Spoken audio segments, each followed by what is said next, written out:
Hello, and welcome to Ice is Slippery, an unserious podcast about hockey brought to you by 1.5 hockey fans. My name is Kate, and I'm the hockey fan. And my name is Fred. I am half a hockey fan. Good morning, Fred. How are you today? Good. It's kind of afternoon. I guess it is afternoon.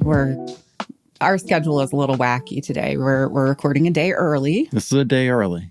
So, new and exciting adventures for us. I guess so, yeah. We've got a trip coming up tomorrow, just an overnight, and wanted to make sure we still made a podcast, I guess. I know, we're so responsible. Right. Mature. We're like real adults. Yeah. Well, I don't have anything much. It's vacation time in Fred land, and I'm just living my best life. I am almost on vacation. I have one more work project to finish today, and then I will be on vacation for this week. Mm-hmm. Our kid is on vacation. You know, everything's good. Yeah. So let's go ahead and check in on how things are in hockey land. All right. Sounds good. There was hockey going on. We watched some hockey this week. There was. I was going to start off with some stuff that was sort of hockey stuff from around the internet that I loved and or hated. All right. Sounds good. So one of them is that hockey stats can get pretty esoteric. Yeah. Some of them are just a real reach. Some of them are just way out there. I get it. They get very specific and bespoke, let's say. Very. I think, though, that a Redditor uncovered something that is very important. They posted it to our NHL, and I wanted to share it here. So we know that Dustin Werewolf is the rookie goaltender for the Calgary Flames. Yeah, I like Wolf. He's great. He does his fun little warm-ups. Everybody thinks he's cool. Yep. So he had a shutout 1 week ago on December 14th.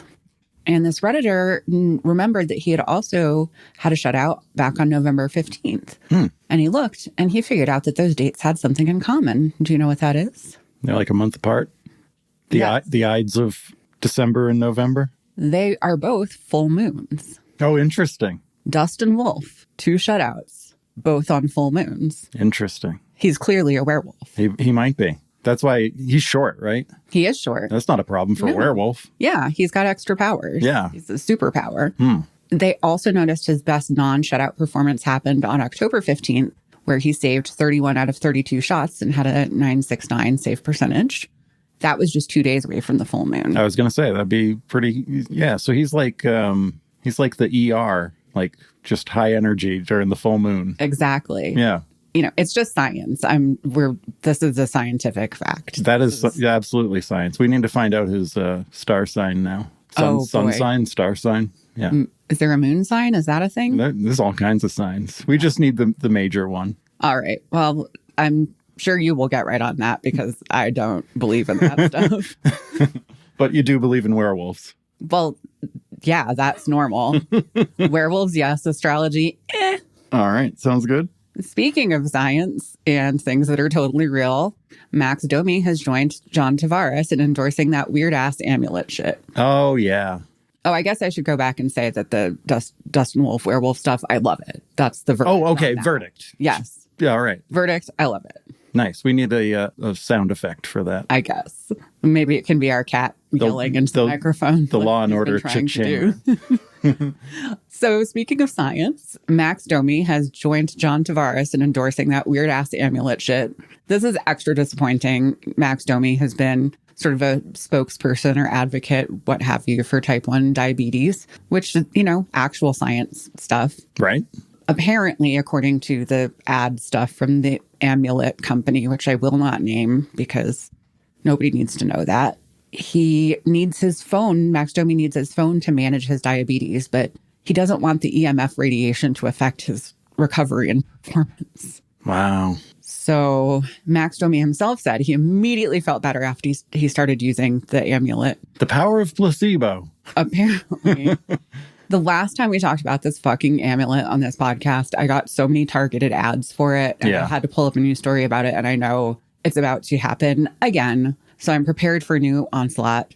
So in conclusion, I hate this. I hate everything about it. Yeah, I guess I don't hate people repping silly stuff, but I think I probably do hate the fact that he's tying it to an actual thing that it's not helping. Right. He's not saying that it helps with his diabetes, but he is saying that it helps with the radiation that he gets from managing his diabetes on his phone. Yeah. Maybe. It's a bad take. It's hard to know if he's saying that or if it's just what was in the sort of Instagram post from the amulet company. I can't believe we're talking about this. All right. So hate it. Hate it. Hate it. Hate it. All of it. It's the worst. And I wouldn't be opposed to, I mean, I collect vintage jewelry. I like a shiny necklace. Yeah, yeah. This ain't it. No, this ain't it. This ain't it. If you care to check it out, some of the teams are putting out some great social media content for the holidays. Yeah, the social media stuff has stepped up here in the last week or two. Really have. We had the Minnesota Wild awkward photo shoot with JCPenney. Yeah, you had me watch that before. Yes, I think we had just seen sort of the highlights of it somewhere, and then I sent you the full length before the podcast. Did you see it all? Yeah. What did you think? It was amazing. It was so good. They were legit having fun, and that seems to be a important aspect to hockey teams that I enjoy. Yes. When they have fun and like to be around each other, it seems like maybe it translates onto the ice, and it also makes me to connect to them as a viewer. Yeah. I mean, that's for me, like these teams that have done well with their social media, I'm more connected to. The Capitals, the Wild. Toronto is actually kind of okay with the social media. It's just not for me. San Jose? Yeah, San Jose. So, yeah. I'm more inclined to put those games on now because I have gotten to know the players on social media. Exactly, yeah. And Florida does a great job. Not Tampa Bay. Right. Florida Panthers. Yeah. Absolutely. So, I mean, maybe the Lightning do as well. I don't know. I've never seen it. I won't seek it out. Yeah. Nothing can make me like the Lightning, apparently. And Boston has some fun stuff, too. Yeah. And you know, it does. When you're on ESPN, you're like, oh, we're going to watch a game. Which game will it be? Oh, let's do this one. And you go to pick a broadcast. We're picking the ones that we know. So it's Capitals, Wild, Sharks. Like, those are the ones we're leaning to now. Exactly. So the Minnesota Wild awkward photo shoot, which was an official partnership with JCPenney, which is apparently still a brand. I did not know that was official. Yeah. I mean, I knew they had closed down a lot of their brick and mortars, but I guess they're still sort of online and everything, which is wild. No pun intended. Pun intended. No, it was really fun. They were clearly showing the images to the guys that they wanted them to recreate. And the guys were like, oh, my God, this is terrible. Let's do it. Yeah. Yeah. You know, and some of them clearly were like, oh, this is going to be so uncomfortable. All right, we're going to go for it. Yeah, there was some, when they had to smash their faces together. Yeah, and close their eyes. Yeah. Guys like, want us to close our eyes? Like all of us? Yeah. Oh, that's weird. Okay, let's do it. All right. Yeah. No, they were just totally game. They just went into it and, you know, praising Brock Faber for doing a good job being upside down. They're like, way to go. Good athlete. Yeah, I will say, if anybody hasn't seen it, this comment is going to sound weird, but Marc-Andre Fleury between Faber's legs was not a good look. It was not. They made it very awkward. It was very awkward. awkward. Made it funny and fun, but they really went full awkward with it. Yep. It was great. I loved it. Yep. So I'm big fan. It was great. Yeah. The Washington Capitals also had some great content, as always. They just crush it on the content all the time. Those guys are game for silly fun. Yeah, I think that I feel like genuinely that they have silly fun times off camera constantly.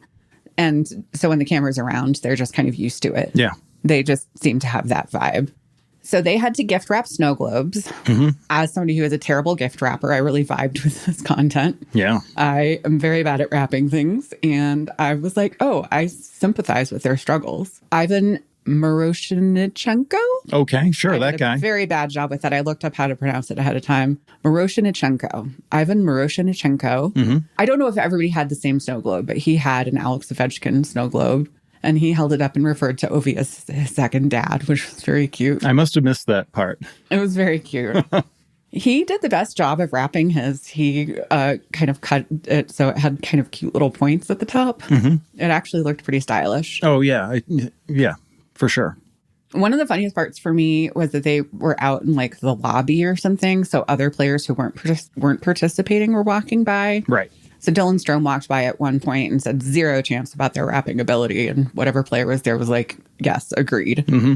And then he came back later on his way out and was just kind of peering over, you know, from the door and just looked so unimpressed by whatever was happening. And then Trevor Van Riemsdyk also came by and helpfully pointed out that at places like Gucci and Louis Vuitton, they'll just gift wrap it for you. Yeah.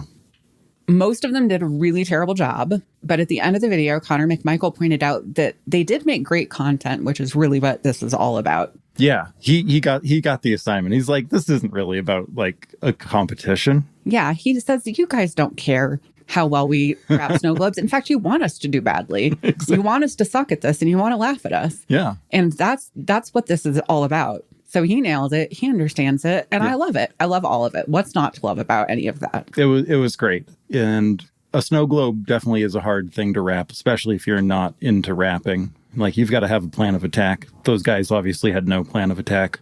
I do think that one of them was maybe left-handed, cutting with right-handed scissors at one point. Oh, so extra degree of difficulty. Yeah. And I was like, if he's left-handed, he probably knows that there are left-handed scissors, but maybe he doesn't. Maybe he just passed that part of, growing up in school, like cutting things out. That could be. I don't know. Anyway. No, that's a good detail that I completely missed. So that was kind of the hockey news that was just not actually hockey news. It was just stuff in the hockey world that I found entertaining in some way. On to more official hockey news. Mm-hmm. Leon Draisaitl very quietly hit 900 points this week. Oh, he's only like 100 behind? Yeah. Oh, wow. Yeah, he's only 100 behind Connor McDavid. That's nothing. He's just couple more seasons. Yeah. Yeah, he's great. The Rangers have continued to be an absolute dumpster fire. Apparently. On Sunday, the team healthy scratched Capo Caco, and he was not happy about it. Nope. He came right out to the press and said, I was surprised. I know we're losing games, but I think it's just easy to take the young guy and put him out. That's how I feel. I've not been the worst guy, but that was me out of the lineup. Mm-hmm.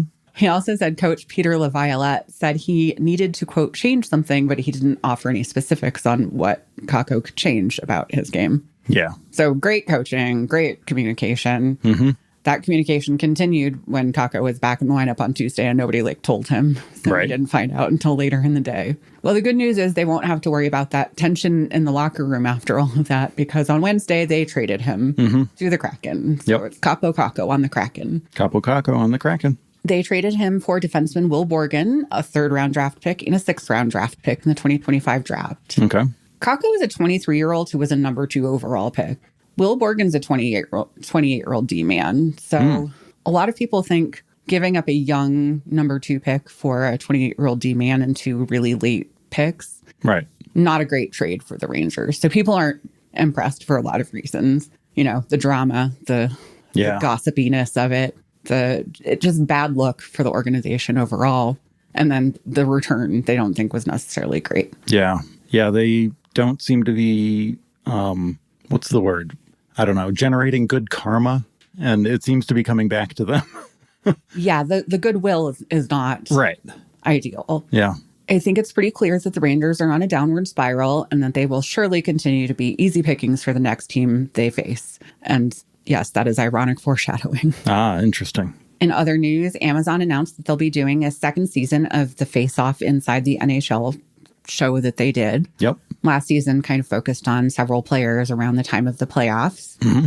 We don't know much about this show, which we really didn't know much about last show going in. We do know that they will be focusing on Brady Tkachuk as one of the players. Okay. Which I think means just mostly we'll be getting more Tkachuk family content. Yeah, I guess that's all you can hope for there. Like, he's certainly a good player and had some amazing things in the last couple weeks, but he's still on a bad team. He's still Brady Tkachuk. He's still on a bad team. He's not doing so hot. The rebuild has stalled. It's spinning its wheels in the mud, let's say. Yeah. But, his brother's great. He's got his dad. He's got all of that. I really think at this point, the Tkachuks just do a reality show in the off season. That'd be fun. I think people would watch it. Yeah, like MTV style. Like Ozzy Osbourne. Oh, okay. Yeah, like that kind of thing. I was thinking Real World for some reason. Oh, boy. Oh, I don't know if we're ready for that. Like Big Brother. Like cameras in the house 24/7. That might be too much Tkachuk. That's too much Tkachuk. That's actually just a great name for the show. Too much Tkachuk. Call me NHL. I have great ideas. Yeah. Speaking of Tkachuks, on Monday, the Panthers played the Oilers in Edmonton. Right. And this was the first time those two teams have faced off since the Game 7 Stanley Cup finals, where the Panthers beat them and won the Stanley Cup. Right. So real sort of, high stakes, I guess. Yeah. High emotions, one would say. It was a really high-scoring affair. Panthers eventually won 6-5. The pregame interview was pretty great. There was an interviewer who noted that Maddie played the villain in the Amazon Prime series pretty well. Right. And asked if that series might amplify Oilers fans' perceptions of him as a villain. And Maddie replied, I don't know what they think about it here, but I know they like me in Florida, and that's all that matters. And then he smirked and just walked away from the microphone. He's like a total badass. And I know there were other people who wanted to ask questions. Right. But he was like, I'm picking my moment. Let's go. Yeah. Because this is going to be a great place to wrap this clip up. That's awesome. He knew that was good content and just was like, I'm out. That man knows how to wrap up a story. Mm-hmm.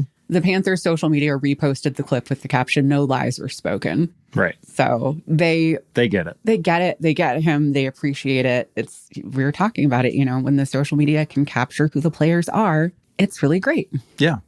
Someone else who is getting a lot of appreciation is Patrick Laine, who's really settling into his new home. He had a hat trick on Tuesday. He sure did. A patty hattie, if you will. Mm-hmm.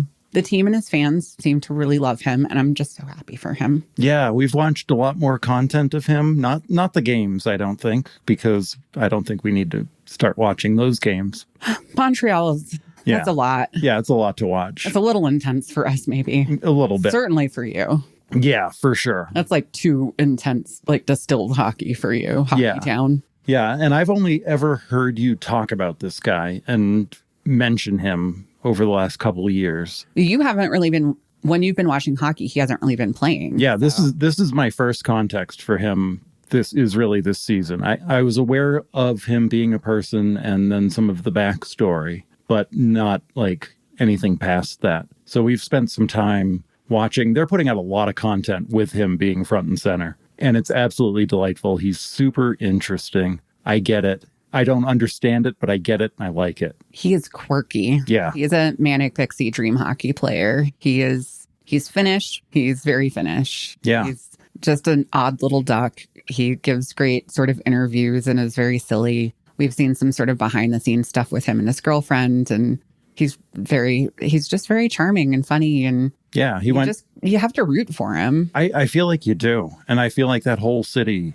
and everybody that supports them is just showing up for him. And I think it's great. It makes me really happy because I feel like he has been through it, and I'm happy that he's landed in a place that appreciates him. Yeah. Speaking of people who have landed in places that appreciate them, once again, we're going to go on to a section that I think might be a reoccurring segment. It's time for Wedge Watch. Hell yeah, Wedge Watch. So last night, we decided to put on a hockey game after the Stars game because some of us named Kate needed a little palate cleanser. Yeah, it was you didn't want to go to sleep on that Stars game. Nope. I don't like nightmares. Yeah. So we decided to put on the Avs game just to check in and see if Wedgewood was playing. It was just to see if he was in. Yeah, we weren't planning to watch it or anything. Turns out he was in. We came in at the end of the first. Yep. Just in time for them to start putting on a presentation about why Scott Wedgewood is the greatest boy alive and why they love him so much. It was, I mean, we came in and they were singing his praises. Immediately. We came mid, just like, Wedgewood is our Lord and Savior. Right. We love him so much. We never want to be apart from him again. Right. He has saved our season and possibly our lives. Yeah, no, he's certainly loved amongst the announcers, and then it seems like from what they were saying, the team and the fans are just completely there for it. But literally any time throughout that game, they talked about Wedgewood. Well, yeah, we ended up watching the whole rest of the game. Watch the whole thing. Because they were talking about our best friend, Scott Wedgewood, and we love him, and we love a supportive team, I guess, apparently. I will say, let me just say this. I'm not a Colorado Avalanche fan, but I'll always be a Scott Wedgewood fan. So I'm not going to ever root for the Avalanche, but I will root for Scott Wedgewood. Which? I know you think by the transitive property means that I'm rooting for the Avalanche, but I'm not. Well, you certainly want them to score points. More so than the other team so that Wedgewood wins the game. I do like it when Wedgewood wins the game and when he has a really good save percentage, and it's nice when his goal differential is good and stuff, but mostly just as long as he's making really great saves. That's my main concern. Yeah, fair enough. And so throughout that game, anytime they talked about Wedgewood, Like we should literally do a supercut of them they could not stop. It would be like a 20-minute supercut. They were like, it was honestly close to being a little much. It's like, cool, all right, just leave it alone. Well, the Avalanche broadcasters are kind of, a little much about their players sometimes. Yeah. But it's usually like McKinnon McCarr, and it gets kind of annoying. But like, you know what? Good for Wedgewood. Yeah. He deserves a little adulation, even if it is a little extreme. Yeah. No, he did great last night, and they were there for it. And then he got the post-game interview. Yeah, he did. You stuck around for the post-game, which we never do, but you had a feeling. I had a feeling. They're going to talk to Scott Wedgewood. They are. And he did. It wasn't a matter of who scored the goal to win the game. It was a matter of Wedgewood stopping the goals. He was so good. I mean, even the broadcasters, the final score was 4-2 in favor of the Avalanche, I think. Mm-hmm. And the broadcasters were adamant that both of the goals that got in were not Scott Wedgewood's fault. They were deflections that nobody would have been able to stop. Right. And he is a very excellent goalie, and those were not on him. Thank you very much. Yeah, they were definitely adamant a couple times that those goals were not on Wedgewood, and nobody should think that. Mm-hmm. And if anybody says anything bad, we're going to come to your house and give you a stern talking to. So anyway, yeah, we're pretty much Avalanche fans now when Wedgewood's playing. You are. I'm a Wedgewood fan. Yeah. I mean, at the end of the day, though, it's a good team to watch when they're clicking. Like, it is exciting. They are really good. They feel competent. I think I said this the other night. Like, they feel like the adult in the room when they're playing well, where you're just like, oh, everything's okay. Don't worry. There's an adult here. I don't need to, You did say that, and it is how it feels. It's like, oh, okay, somebody has the reins. This is not like a runaway buggy, horse and buggy. Somebody is steering this. Yeah. And I know, I guess they've been inconsistent, right, this year. So I don't know how, if that'll be the case every time we tune in. But when they're on, they look good. And they're fast. My God, are they fast. They're very, very speedy. Yeah. I also just want to point out that the organization itself really seems to be pro Wedgewood and pro his partner, Mackenzie Blackwood. Mm-hmm.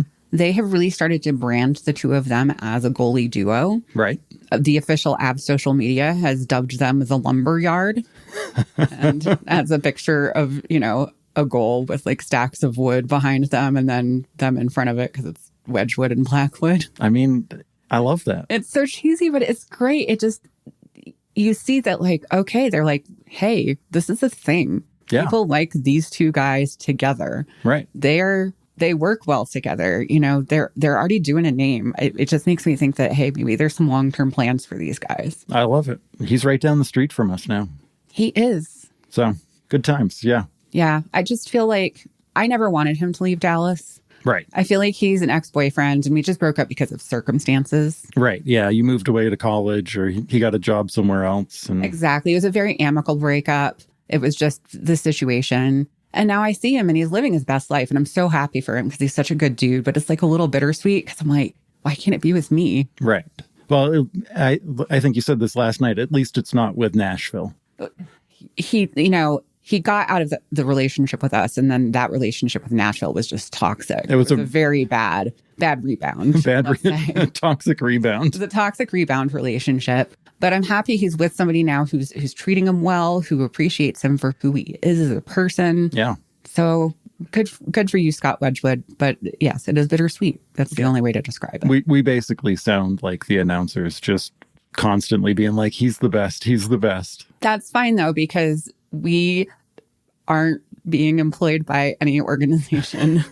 We are freelance hockey fans. Exactly. So there. And supposedly this is a Dallas Stars and Flyers podcast. So it's fine because we're not giving a tongue bath to one of our own players. Yeah, there we go. There you go. So really, we're very partial. I guess let's start talking about our teams now. The Flyers. We'll start with the Flyers. We can get through this pretty quick. Okay, yeah. They only played 2 games this week and they weren't great. Who'd they play? We played the Red Wings on Wednesday. Oh, yeah. And the Red Wings didn't like losing 4-1 when Scotty Lottie went on his crazy run last week. So the Red Wings won 6-4. Yeah. And then the next night they took on the LA Kings, who beat them 7-3. Right. We missed most of these games. We did. They both, I think, conflicted with Stars games. And school plays. Yes.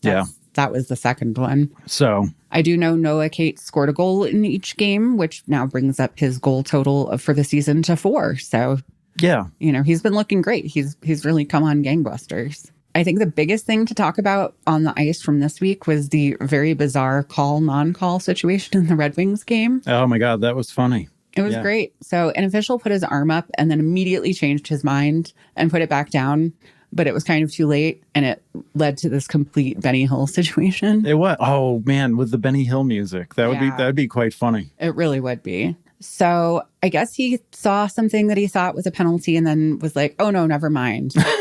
Apparently, you can't do that as a officiant. No, you can't do that. Kind of once you're in, you got to commit. Right. So he put his arm up and then put it back down, and he was by the Red Wings bench, and he's like, "Nah, never mind. It's cool. You guys keep playing." Right. Well, I think, what was it? Sam Ersson was in the goal. Yeah. And he saw the arm go up and he was like, cool. Yeah, delayed penalty. Delayed penalty. He immediately starts skating off. He skates off the ice. TK jumps on the ice. Right. So they're going to go, have the extra man for the delayed penalty. So all of a sudden, now there is no delayed penalty. So the Flyers have 6 men on the ice and no goalie. And then Ersson's like, wait, fuck, I guess I got to go back out. So he goes back out, but TK doesn't know what's going on, so they still have 6 men on the ice. The announcers are losing their minds. They are like, too many men, what's happening? They're like, it was funny. They had no idea what was going on. And then finally, another official blows it down and is about to call a penalty on the Flyers for too many men. And John Tortorella, who, as we all know, is a paragon of civility and... Cool as a cucumber. Lost his ever-loving mind. Yeah. And was freaking out, and for good reason. You had your fucking hand up. He said that so many times. And it did seem like they were trying to argue for a minute that he didn't have his hand up. Right. That maybe it was like a flinch or something. Yeah. And then they kind of realized pretty quickly that no, he fully had his hand up. So he kind of skated awkwardly back out and he was like, there was no penalty, and then skated away again. But it still wasn't clear whether he was talking about the initial penalty or the too many men penalty. Yeah. But in the end, they just restarted play and nobody had any penalties. But it was one of the dumbest things I've ever seen. Yeah. No, it was great. I mean, just getting Torts fired up is worth it. Like that was amazing. So. And speaking of Torts being fired up, I think we maybe forgot to talk about this last week. Okay. So Torts doesn't often back down on things. Right. But it seems like he's maybe backed down on something. Mm-hmm. Somebody asked him about, Michkov attempted a Michigan again last week in the Red Wings game where we beat them 4-1. Michkov gonna Michigan. Michigan. He's putting the Michkov in Michigan. Yeah. Something like that. So a reporter asked about, Michkov continuing to go for the Michigan. Right. And Torts said, speaking sort of in general, I think, that he has, quote, lost the battle against Michigan goals. He doesn't think there's a place for them in the game. He does not. But even though I don't think he was saying that specifically about Michkov, he was also kind of saying that Michkov's just going to do what Michkov's going to do. So essentially, he's got Michkov to agree to not try it every game. Right. So only do it when there's a really, really good chance, like a much higher chance, and to not be a turnover machine about it. Right, exactly. Like, if you can do it and it's like the best possible play in that situation and you won't immediately turn the puck over, then fine. I guess you can do a Michigan goal. Right. Whatever. Yeah. Like, if you must. Yeah, he's tried to temper the situation a little bit, but yeah, he's fully just gone like full grandpa, and he's like, kids these days can't win. I feel like maybe that was Michkov's plan all along. I think he was like, if I just try to do this every game, then eventually he's going to be like, fine, just do it. But just only do it sometimes. Right, exactly. And I feel like that's good coaching, right? Like I learned that, when you know it's coming, it's easy to defend against. Yeah. And when you mess it up, it creates rush turnover situations. Exactly. So, yeah, I think he's probably learned to chill out a little bit. But yeah, he's going to do it. He wants one real bad. I think once he does that, then he's going to invent his own goal. Yeah. And move on to there. He just wants to conquer this one little thing. I think so. Something else that has come up is, I guess, Michkov and Connor Bedard are pretty friendly. Okay. Which is really nice. Yeah. That's it. That's all I have on that. I will say we've come around a little bit on Connor Bedard this week.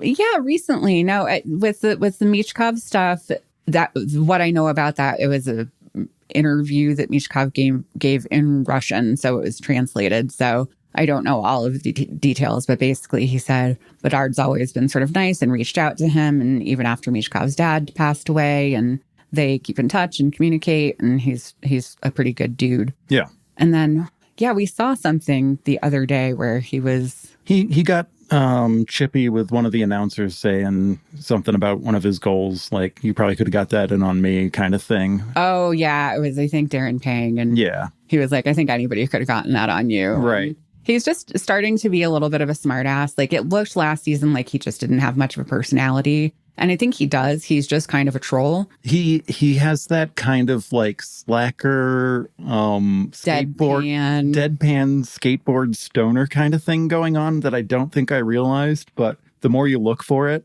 like, he's kind of roasting everything going on around him at times. And constantly, just like low key. Like low key, like totally slip under the radar. You'd be like, I don't know if that guy has a personality. But then you're like, wait, maybe he's being, So anyway, I don't know. He seems a little more fun to me this week, and I'm kind of here for it. Yeah, no, somebody to keep an eye on. I guess. Yeah. Let's keep an eye on Connor Bedard. Yeah, he might be somebody. Listen, we know he's good at hockey or whatever, right. But we're here for the personality. Absolutely. So let's be real. Speaking of personalities, it's time to talk about the Dallas Stars. All right. Yeah. I guess I did forget to talk about the Dallas Stars holiday content earlier. They got together and decorated gingerbread houses, and everybody gave each other the flu. Right. The end. Yeah. It's pretty emblematic of the Stars as a whole right now. Were there just pictures, or was there like any just pictures? Just pictures, no video content. Nope. Just pictures. The pictures were on Twitter. You could vote, and whoever won, something happened, and you could vote for multiple ones. And it was clearly just people voting for Wyatt Johnston because they like him the best. Right. It was dumb. Okay. It was not great. You know what else is not great? What? The Dallas Stars. Yeah, they had a week.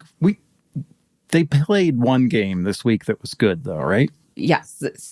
The first game of the week, it started out okay.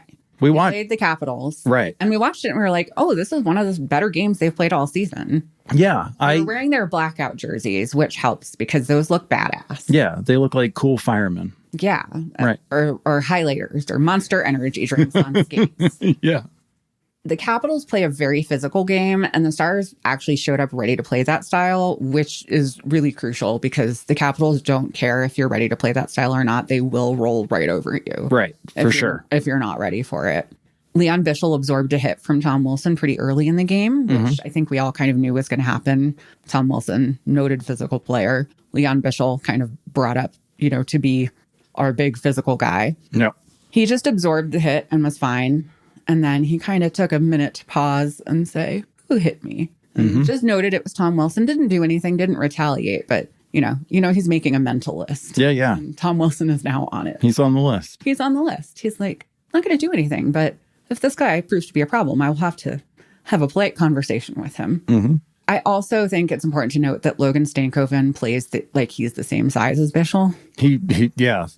Totally. He is 60 pounds lighter and almost an entire foot shorter. And, Bichel was out there playing a big physical game against the Caps. So was Logan Stankoven. And frankly, I love that. Yeah. Stankoven's got that energy.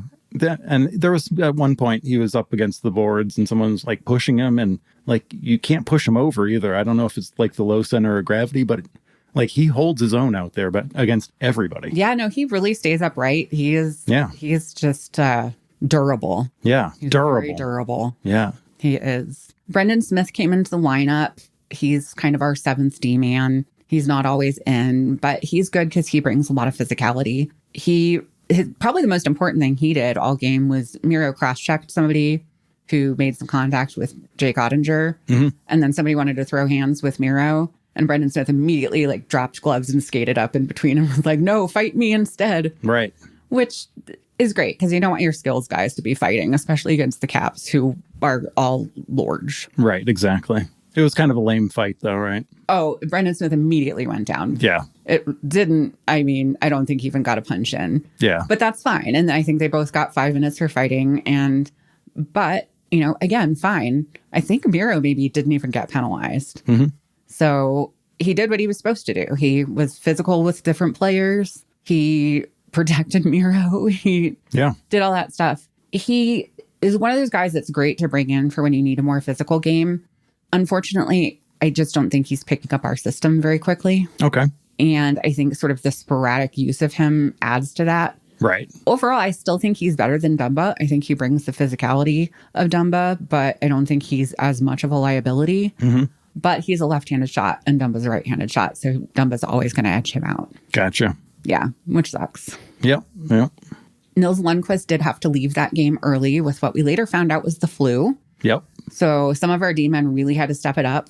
Miro had 27 minutes and 42 seconds of ice time, which is a lot, but actually by Miro standards, it's not that much. He kind of always plays more than 20 minutes a night. Okay. Esa Lindell played 30 minutes and 37 seconds. Mm-hmm. That's a lot. We were shorthanded for 8 minutes, and Esa played for 7 minutes and 58 seconds of that time. Wow. And the Capitals did not score a goal against us on the power play. So, and a lot of that came down to Esa. So Yeah. he was great. Yeah, it was a good game. I enjoyed watching that game a lot. Yeah, no, it was really great. Everybody sort of played their role and did what they needed to do. I don't even remember who scored the goal, I don't think. But it was... Yeah. It was one of the few games that I've seen with them recently when everything was clicking. They were moving as a group and a unit. There was a flow to the game. There was a physicality. There was an aggressiveness. There was like an awareness. They had all the things going on that they can have going on at times. And you're like, wow, those stars are real good.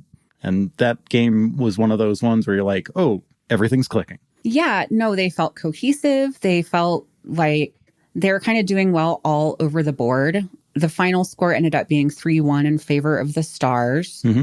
And the goals came from, there were 2 from Robe Hintz and then 1 from our boy, Leon Bischel. Yeah, Bischel. Bischel, so clutch. I mean, we could just Love make that this kid. into a Wedgewood Bischel podcast at this point. I would have no problem with that. It kind of is going to kind of be that.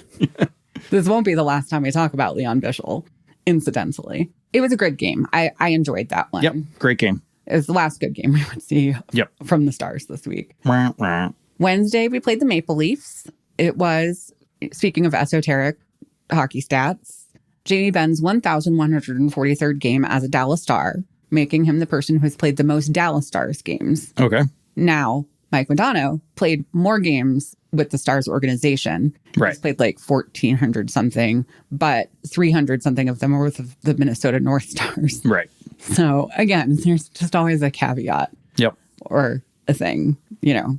It's no Dustin Werewolf is all I'm saying. Yeah, for sure. The game was a shit show. There was some really awful reffing, starting with Maverick Bork getting arguably boarded. Razor seemed to think it was pretty clearly boarding. Mm-hmm. Boarding is kind of down to the discretion of the officials. I could see the call being made either way. Okay. But he did get sticked in the face on the way down. Sure. So, and you're supposed to have control over your stick. So, you know, I'm not great at saying what's a penalty and what's not, but there was an official staring right at it. And I feel like something could have been called. There was a really, really bad hit. Mm-hmm. Maverick left the ice for a while. When he came back, he had a black eye. It was not good. Gotcha. Later on, an official was looking right at it when Mason Marchment took a hard cross check to the lumbar spine that was also not called. Yeah. I don't think it helps matters that Mush tried to use his stick to like push himself up, getting off the ice, and then the stick broke and he went back down and he looks like a tragic Victorian child. It was very dramatic. I mean, when that happened, I was like, oh no, did he get a concussion? Is this what brain injury looks like? It was not a good look. It was not. And people played that clip out of context a lot. They didn't show the lumbar cross check. Right. And of course, Mush has the reputation that he has. And so everyone's like, haha, diving, especially because he did go on to play immediately after that. But he did not come back for the third period. So I do think he was pretty hurt. And it was a nasty cross check. Like, it was really bad. He got the same kind of cross check, I think, in a playoffs game last year. And that did get called, but he also got called for embellishment, even though he fully could not see it because it was somebody from behind him. Right. So again, I just think my boy is very floppy and dramatic. I don't know. He's it's a hard sell to say that Marchment is being singled out, or I don't know. No, I get it. I think he does look like he's selling it. I don't think he is. I think I can see why people think that he is. I think Some people are just inherently more dramatic. I'm one of them, so I empathize with him. Yeah. I think he's a theater kid or something. And sometimes you got to make it look like it hurt. I think it does hurt, maybe just for a second. But you know how it is, like when you're a kid and you're like, ow. Yeah. That's, I think, what Mason Marchman is like. He's just a perpetual child who's like, ow. And then he moves on. It's fine. But anyway, I ordered myself a t-shirt that says I am Mason Marchman's attorney and he is innocent. So I'm unhinged. You can't take anything I say seriously. It's true. It's true. An actual t-shirt. An actual t-shirt. I will post it on the social media when it arrives. It's pretty great. I'm really proud of it. Yeah. Other things that happened during that game, which was against the Toronto Maple Leafs, I feel like I should add, I guess. Yeah, they got a high skill quotient there. A Robertson scored in that game, but it was not the right Robertson. Yeah, the other Robertson was looking good. Yeah, it was Nick Robertson, Jason's brother. He got a goal and an assist.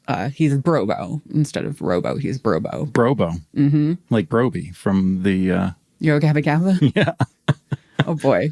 Oh, I forgot to mention with the Mason Marchment after the cross-check, do you know who skated up to get in Timmins' face to defend Mush? Stankoven? Stankoven. Of course. Yeah, I did not know that. That was just a guess. He is such a little yappy dog, and I love that about him. It's great. Max Domi's amulet was working in this game because he had a goal. Mm-hmm.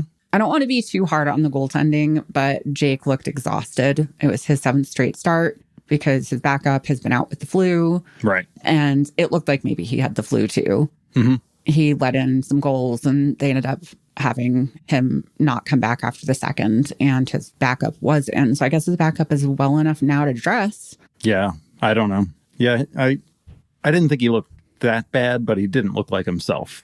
He did not. No, he looked exhausted. And there were people from the Stars subreddit who were at the game who were like, oh no, in person, he looks like an actual zombie. Like, yeah.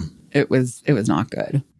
Still, I was kind of willing to cut them some slack about the Toronto game just because everyone's sick and or injured. And, you know, we had both Bichel and Petrovic up from the Texas Stars. Although I think at this point, Bichel's just a full Dallas Star. I feel like he needs to be. I think so, too. Last night, though, we played the Rangers.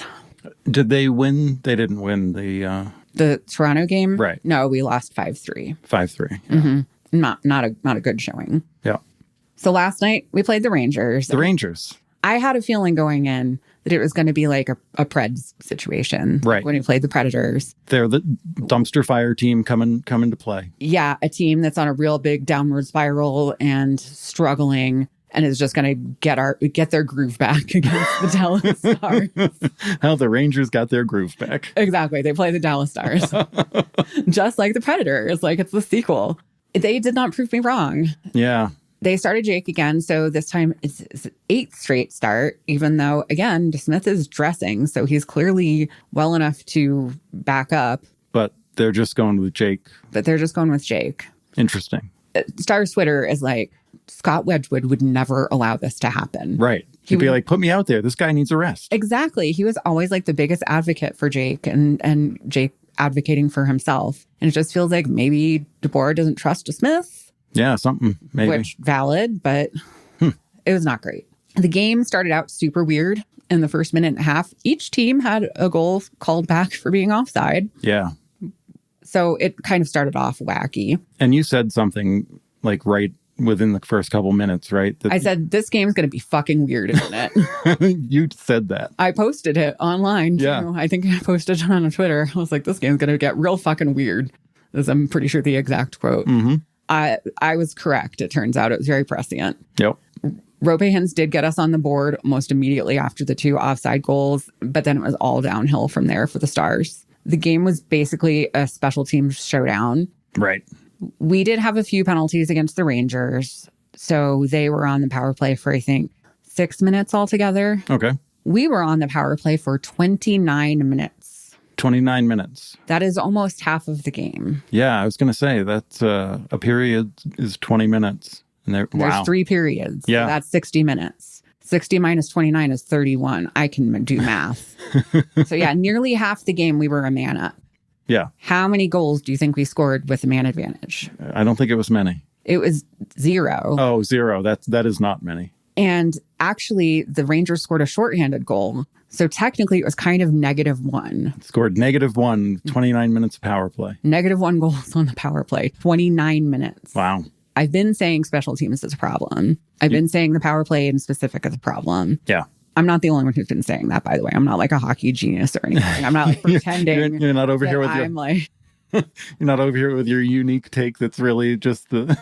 I'm not pretending that I have some unique insights that nobody else shares. But I don't think that this is something that the organization can ignore at this point. I mean, that seems like a pretty, you were talking about esoteric stats. I feel like what you're talking about there, -1 with 29 minutes of power play time's not an esoteric stat. Yeah, that's pretty crystal clear.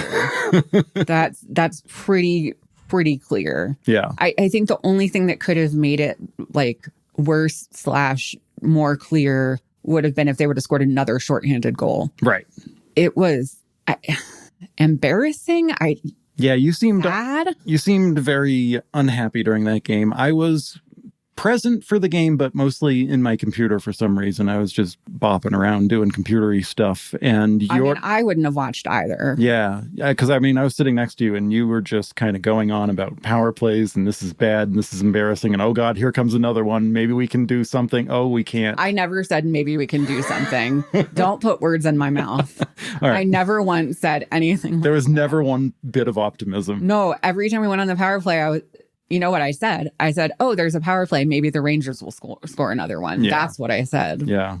It was dark times last night. It was, I would say it's not even like the most down I've been. I was just more resigned than anything else. Yeah. I feel like every minute, like you were like sinking down further in your seat and pulling like a blanket up over your face more and more. I fully hid inside of my shirt at one point. Yeah. It was brutal. I think for most of the 5-minute power play, which we'll talk about. All right. Somebody on Tumblr did suggest at one point that the Rangers were committing penalties on purpose so that they could go against our power play unit. I mean, and it's honestly not a bad strategy. It's not entirely far-fetched. So I mentioned that we were on a 5-minute power play at one point, or a 4-minute, I guess. 5. 5. Yes, it was 5. It overlapped with another power play. Oh. Anyway. I can't think about it too closely or I'll start to cry. But the long and short of it is that Matt Rempe, everyone's favorite goon, was up for the Rangers yesterday. Yeah. He was doing Matt Rempe stuff. He was not skating very well and doing all kinds of things and smushing people. Right. He did plaster Leon Bischel into the boards a few times. Leon Bischel looked mildly irritated, like maybe a gnat was buzzing around his head. Yeah, yeah. Because, again, he remains completely unfazed. But then he went that extra Matt Rempe mile and put Miro into the boards with his elbow in the back of Miro's head and neck. Yeah. Got a 5-minute and a game misconduct and was kicked out of the game. And now he's going to have an in-person hearing with the Department of Player Safety, which if they do just like a long distance hearing, then it's not going to be a more than 5-game suspension. If they do in person, that opens it up for the possibility of more than 5 games. Yeah, it seems like it's maybe time. Like you were saying earlier, like, I don't know that I can call penalties. I don't know that I understand them. That one looked bad. And I was like, yeah, I think this is bad. And it seems like everybody was like, holy shit, that was bad, regardless of what team or what organization. Everyone's like, no, you can't do that. That clip got posted in Our Hockey. I've never seen it more unified in there. Yeah. People from every hockey fandom were in there going, what the actual fuck? Right. That can't happen. People were very impressed that Miro was still playing after that. Yeah. It was pretty fortunate. I mean, he even got up right away and was like in his face about it. Mm-hmm. Yeah. Well. Also, at one point, somebody checked Oscar Beck into the boards, and then Matt Rempe decided to like go over and like yell at Oscar Beck about getting checked into the boards. Yeah, I don't know. And Colin Blackwell was not having it. He went over and started like hollering at Matt Rempe. And then Logan Stankoven was also coming up from behind. And we talk about how small Logan Stankoven is. Colin Blackwell is also listed at the same height of 5'8". Mm-hmm. So I do like that some of our tougher guys are our tinier guys. Yeah. That was all, obviously, before Matt Rempe got thrown out of the game. Yeah. No, he seems like maybe a problem. And I think it needs to be addressed. Like, you can be a physical enforcer guy, but you don't have to be like that. People say that they think he just doesn't know how to hit in a way that's not dangerous. Right. Because he's just not a good enough player. And maybe that's it. They also think maybe the Rangers should be held accountable at this point because they seem to just bring him up for this purpose. Mm-hmm. They're 4-0-0 when he's up with them. Like, they know he'll make shit happen, even if it's not like on a play. He did draw 2 penalties last night, too. So, yep. Well, we'll see. Once again, I think I got to say that the biggest bright spot was Leon Bichel. He fully saved a goal at one point. Right. He just got right in the net behind Jake and just fully kept a puck out of from a breakaway attempt. Mm-hmm. Yep. He got in a shoving match with one of the Rangers players, which was really great. Love that. But he's wonderful off the ice too. After his game on Monday, he had a post-game interview with Brian and Sevy. Mm-hmm. And Brian was like, hey, you've been up for a couple games now. You know, has your family made it out to see you yet? Right. And he was like, oh, yeah, no, they're skiing in the mountains in Switzerland right now. Right. And he was like, I better don't talk to them too much because, you know, they're in the mountains and I have to work. Exactly. He's got a job. They're on vacation. Yeah. You don't need to ruin someone's vacation. Also, he's working. Yeah, he's working. He probably doesn't like have a full-time place to live right now because it still is sort of, right. You know, I happen to think he's going to stay on the Dallas Stars. I think we'll see a lot of paper transactions where it's like, he's back to the Texas Stars. Now he's back up to the Dallas Stars for cap accrual purposes. I think it would be idiotic to have him not stay with the Dallas Stars at this point. But I was going to say, you just said that out loud. I did just say that out loud. So maybe this is just wishful thinking on my part. Yeah. But yeah, he probably doesn't have like an apartment yet or anything. He's probably living in a hotel room. Right. He's busy. He wants to like earn a spot on the team permanently. He doesn't want to like be showing his parents around Dallas. Like, yeah. And he's also like, my parents are skiing. There's very bad cell reception there. Exactly. We are Swiss. This is. You don't interrupt skiing for hockey. Yes. This is very silly. So yeah, the Dallas Stars, it's not looking good right now. Yeah. And you think the game last night, the energy and the connectedness was not there. They didn't look like they were out there having fun. They didn't look like they were out there as a unit, as a team. But also, I guess, the special teams are just a disaster. That's really the takeaway from me. Yeah. And we've talked about this before. The special teams guy, Steve Spott, he's Pete DeBoer's best buddy. He always goes with him and is in charge of his special teams whenever he coaches. Mm-hmm. Pete DeBoer will not get rid of him. So I think at this point, the organization has to take a pretty close look and go, hey, the special team situation has not been good. That was really fucking bad. Yeah. And Pete, you got to do something. And if Pete's like, he's my guy, I'm not letting him go, then the organization's got to look at letting Pete go. Yep. And frankly, I don't think it's a bad idea. Yep. I think the culture is not great right now. And I think maybe a new coach could shake up the energy. Yeah. It just seems very fractured over there. Well, that'll be exciting to see what happens. It does seem like getting a new coach does kind of You can put some pep in your step. Getting a new goalie does things and getting a new coach does things, apparently. We might just need to shake it up. And, you know, if this is going to happen, it needs to happen pretty soon. So maybe this is kind of a good time for it to happen. Yeah. Well, we'll see what happens. I don't know. We'll see. So I always like to end the episode by doing something a little fun, especially these days when I talk about the Stars. I'm very sad. Yeah, yeah. So with hockey, you know, everybody is superstitious or they talk about the hockey gods, things like that. Right. I'm a writer. That's my day job. I think about hockey in terms of storylines. It's kind of part of what attracted me to the sport. You know, every team has its own story. The players have their own stories. And as the season goes on, I feel like you see certain storylines starting to emerge. Mm-hmm. And sometimes I feel like it's the most interesting story that wins the season. Yeah. You know, like the Panthers last season, they made it all the way to the finals last year. Everyone was broken. And then, you know, they came back the next season and won it all. Right. Exactly. So we're at the point of the season now where the playoffs are still very nebulous, but I think we can start looking at the storylines. All right. What do we got? And over the last week or so, I have seen a storyline emerge that I think is like a real front runner. It's going back to Wedgewood. Okay. Awesome. So my prediction right now of the storyline that is going to prevail this season is that the Colorado Avalanche are going to win the Stanley Cup and Scott Wedgewood is going to play a crucial role in their run. Hey, That's an awesome story. I love that story. I think that the Colorado Avalanche and Dallas Stars are on sort of like this mirror journey right now. Mm-hmm. You know, with Scott Wedgewood, he originally signed with the Stars for 2 years at $2 million. Yep. He was going to re-sign with them last summer. He was very clear. He wanted to stay with Dallas. Like, that was his forever home. He wanted to be there. He loved it there. He loved the team. He loved the city. Mm-hmm. He wanted 2 years at $3 million. That was what he thought he was worth. Sure. You know, he thought he had proved himself. Jim Null said, no, it's 2 years at $2 million or nothing. Right. So Scott Wedgewood walked. He went to Nashville, who was willing to pay him that. Mm-hmm. You know, like we said, Nashville was toxic. He ended up walking, but Right.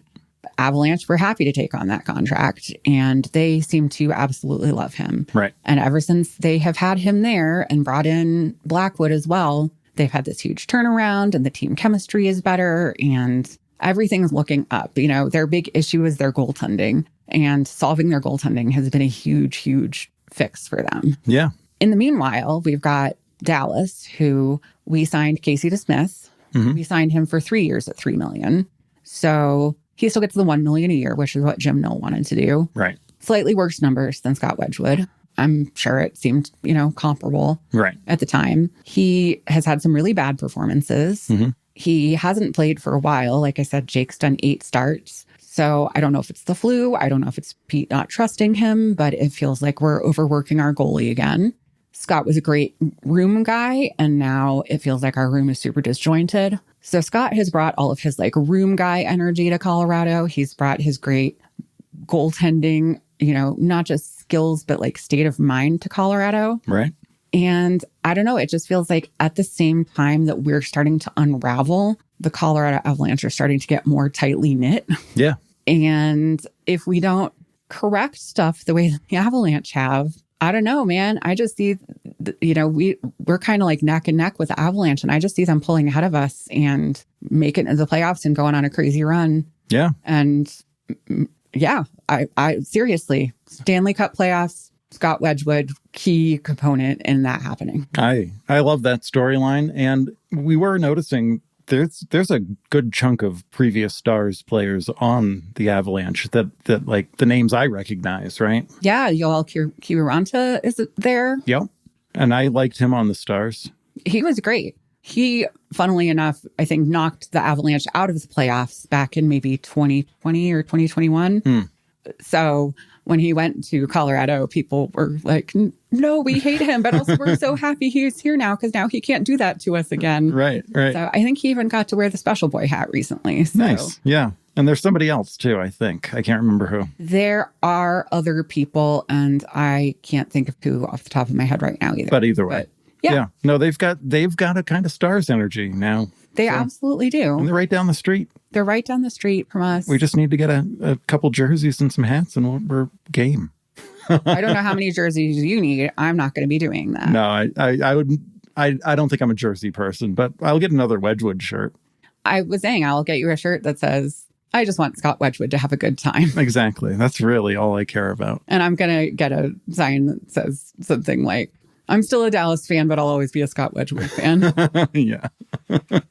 So anyway, that's my current prediction. Now, right. It still is only partway through the season. Things can change. There are always plot twists. So right. the storyline is not fixed at this point. Sure. Things can shift. You know, as a writer, I know that I will sometimes erase things and throw things out or change things. So maybe the Stars can still rewrite stuff. Sure. But we got to get a script writer in here. We got to get like somebody's got to fix something. Yeah, they're going to be lost. We need a really good editor. They're going to be lost as a minor character. It's not. Yeah. Just trying to think of a stronger finish. Well, sorry, go on. Well, I mean, there is always the storyline of the Flyers like making it into the playoffs and crushing it. I do have that egg in my basket too. I love the Flyers and I'm rooting for them like crazy, but I just don't want the Stars to fall so far so fast. Yeah. You know, it just feels like they're on the precipice of of a collapse. Like they're going to go supernova, but not in like a fun, sexy way. Like not Yeah, you prefer your supernovas to be fun and sexy. Yes, not like catastrophic collapse. Right. Yeah, no, I want it to be like, boom, fireworks, not like, ugh. Oh, this universe just got sucked into this thing. Yeah, so... Or however that works. Yeah, so anyway, Christmas is coming. Dallas Stars, please stop sucking. Yeah. Well, I will say, this week too, like, you've been, more negative, I think, than you've been in the last 2 or 3 years, but you are still like through and through a Stars fan, and it's not going to kind of change any of that. That is a good point. In addition to my Mason Marchment t-shirt, I found a jacket online that was a like glitter Dallas Stars jacket from Hanger Hockey, like an official piece of merch. Yeah. Covered in sequins. Yeah. Green with silver stars all over it. It says Dallas Stars on the back. And I sent it to my family group chat and said, please talk me out of buying this jacket for myself. It is so much money for something that I can barely ever wear. And instead of dissuading me, my mom said, buy it and I'll send you the money. Yeah. So thanks, Mommy. Really appreciate it. It came yesterday and it's really bomb. So it is one of the most tacky, over the top things that like is pretty nice. And when you've got it on, it looks kind of cool. It's magnificent. It's truly magnificent. It is the kind of thing you can really only wear to a Stars game. I mean, I'll wear it to a Stars game in Colorado, but I will get made fun of. You are going to walk in there and people are going to be like, this lady thinks she's the main character, or whatever that turn of phrase is. Yeah. This lady has main character energy. Exactly. But you know what? That jacket gives me main character energy, and that is okay. Yeah. Again, I will maybe try to post a picture of this jacket on the socials because it's truly spectacular. My goodness. Yeah. Wearing that to a Colorado game. Ooh, you might need to bring security. I mean, that's what I have you for, right? my pacifist husband. Yeah. You're going to be like, I don't know her. I'm going to buy a Colorado hat before I walk in there and be like, she's not with me. You can even be with me as long as you have the Colorado hat. That will protect you. I'll be like, yeah, guys, I know. Look at this. This is what I have to live with. Be like, there's no reasoning with her. Anybody who would wear that clearly is not a rational human being. Yep. I'm going to wear it with I'm Mason Marchment's attorney, and he has an innocent t-shirt. Yeah. Oh my Everyone God. will understand that I am fully unhinged. Yeah, absolutely. They will. I'll be like, wives, am I right? And they'll be like, yeah, we get it. And with that, that's the end of regulation for this week's episode of Ice is Slippery. You can find us on Tumblr and Instagram at Ice is Slippery Pod, where I post content whenever I remember. We're also on Twitter now at Slippery Ice Pod. If, like Fred, you're afraid of social media, you can email us at iceisslipperypod@gmail.com, where we would love to hear your spicy takes or get suggestions for future games. Until next week, stay out of the penalty box.